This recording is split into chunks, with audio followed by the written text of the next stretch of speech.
Welcome back to Microbial Concepts. Today we will be discussing about design of a fermenter. Okay, so what are the parts of fermenters that we will discuss today? So here you can see a basic outline or basic diagram for a fermenter. Okay, so we will be discussing about the design. So first of all, what is fermenter or how can you define a fermenter? So it is a vessel in which sterile nutrient media and pure culture of microorganisms are mixed and fermentation process is carried out under aseptic and optimum conditions. That particular vessel which has all these criteria filled is known as fermenter. Okay, then next is what is fermentation, right? So we had seen we carry out fermentation in fermenter. Okay, so fermentation can be defined as a metabolic process in which cheap raw material, cheap raw material such as sugar or carbohydrates are converted into economically important products like acids, gases, and alcohol by microorganisms. That is fermentation. Okay, so basic example can be uh, fermentation carried out for idli batter or of bread. Okay, then next is fermenter provides a sterile environment and optimum condition that are important for the growth of microbes. Okay, so these conditions we need to follow, optimum conditions we need to maintain for the good or proper growth of our desired bacteria, okay, or yeast. And after completing the fermentation process you will get your desired product. Okay, so this is the basic diagram for fermenter or basic outline. So here you can see it is a cylindrical vessel which has a top and bottom. So bottom is where you have outlet and top is where you have everything like motor, then probes, okay, then inoculation port like inoculation for sampling port is also present. Then there is inoculation port, then there is media port, okay, or inlet, media inlet port. Okay, so this is where this is the top where you will find all these probes attached. Okay, so there is inoculation or inlet probe first, you can see here. Then there is motor which has the impeller. Then there is antifoam probe. Then there is pH control probe. Okay, so for pH control there are tanks for acid and base. So if you want to reduce the pH you add acid, if you want to increase you add base. Okay, then the temperature control device, it can be here or at the top, okay, like this, or it can be vertical or horizontal. Okay, it depends on the design. Then there are air filters for the spargers. So this is the sparger from where air is pressurized and it is released. Okay, so through these small holes pressurized air is released in the fermenter. Then by using these impellers and motor the media is stirred, okay, or it is agitated. Okay, so sparger is used for aeration. Impellers and motors, baffles, they all help in agitation. Okay, so this is how you construct the basic fermenter. Okay, these are some important points or important parts that should be there and means they are must, okay, in your fermentation design, right? So yeah, let's move further. So if you are considering uh, if you are constructing a fermenter, then what are the points which you need to take in consideration? Okay, so there are some provisions to be made, okay, while designing a fermenter. So you should think about sterilization, then about temperature control, because the fermenter should have heating and cooling jackets to maintain the temperature. Okay, then how you can control pH, how you can control foam, then about aeration and agitation, sampling point, inoculation point for microorganisms, then for media and for supplements. Okay, then drainage point for drainage of fermented media, then harvesting of product, cleaning, and lastly facility of providing hot and cold water and sterile compressed air.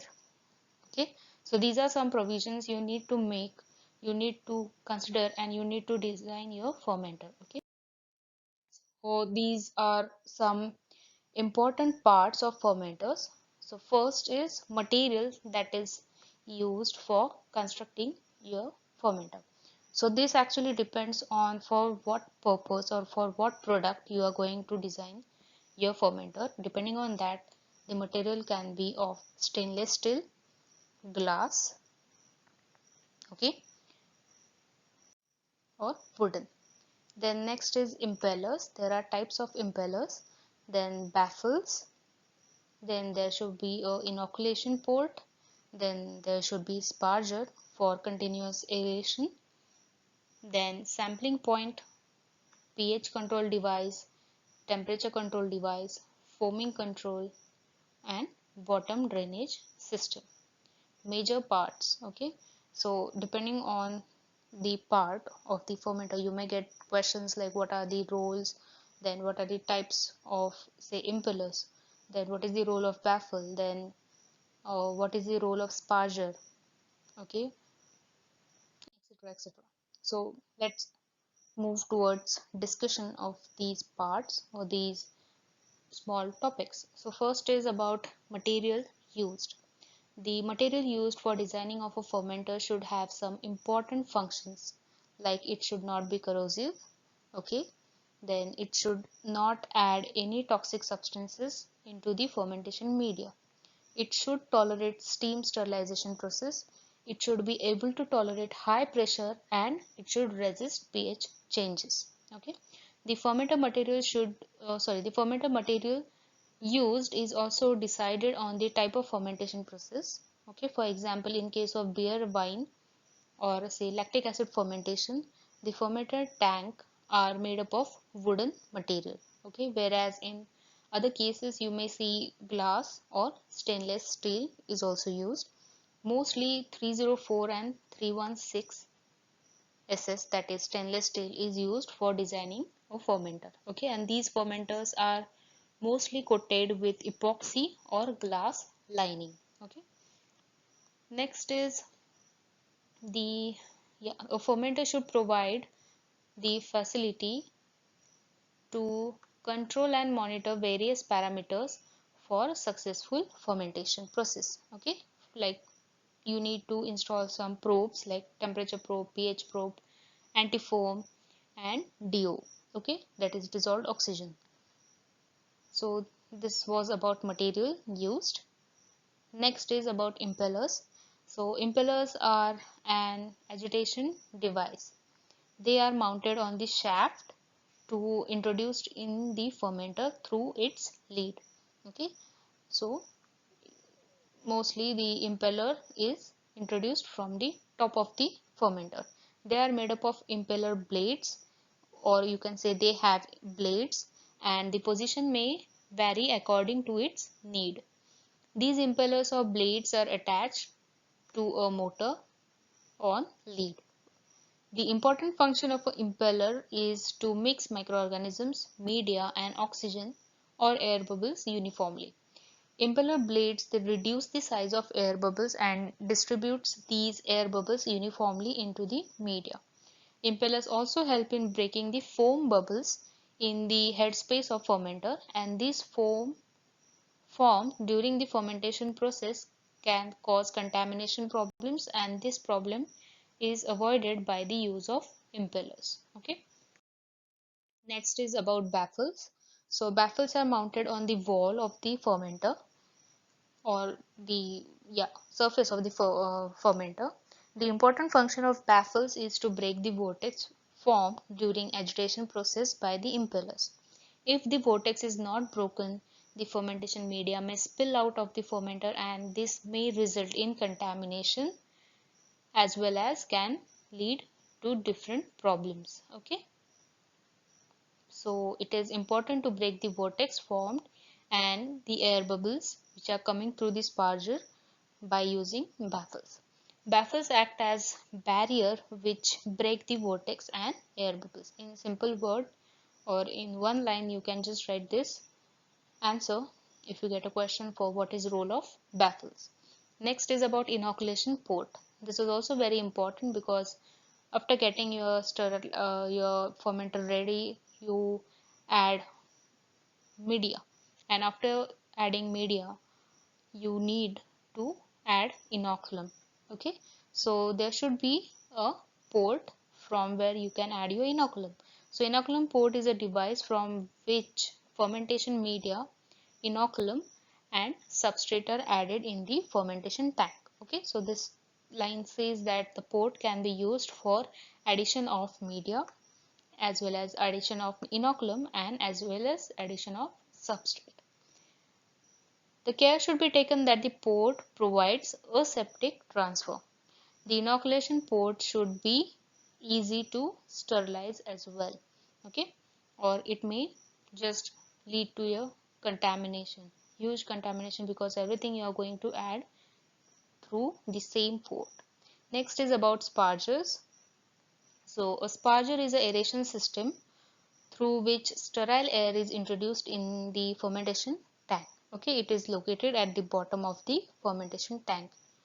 Glass wool filters are used in the sparger for sterilization of air and other gases. The sparger pipes contain small holes of about 5 to 10 mm, and through these small pores or holes, pressurized air is released in the aqueous fermentation media. The air released is in the form of tiny air bubbles. Okay, and these air bubbles help in mixing of media. Okay, so that was about sparger. Next is about sampling port. You may need to take samples after some time interval, okay, or there are time withdrawals. So sampling point or sampling port is must. So sampling point is used for time to time withdrawals of sample to monitor the fermentation process or to monitor some changes or effects. Okay, so the sampling port is important and it should be there in your fermentation. If you are considering to construct or design a fermenter, you should plan a port for sampling. Next is pH control device. The pH controlling device checks the pH of media at specific intervals of time and adjusts the pH to its optimum level by addition of acids or alkalis. Okay, so there are both the tanks present. Depending on the pH, if acid is required, acid is added to reduce the pH, and to increase the pH, alkali or alkali is added. Maintaining the pH to its optimum level is very important for growth of microbes and to obtain high product yield or desired product. Okay, so for that purpose you need to monitor pH, and for that, if you need to maintain or you need to balance the pH, you need to add acid or alkali as required. Next is about temperature control. The temperature control device generally contains a thermometer and cooling jackets or cooling coils, okay, around the fermenter.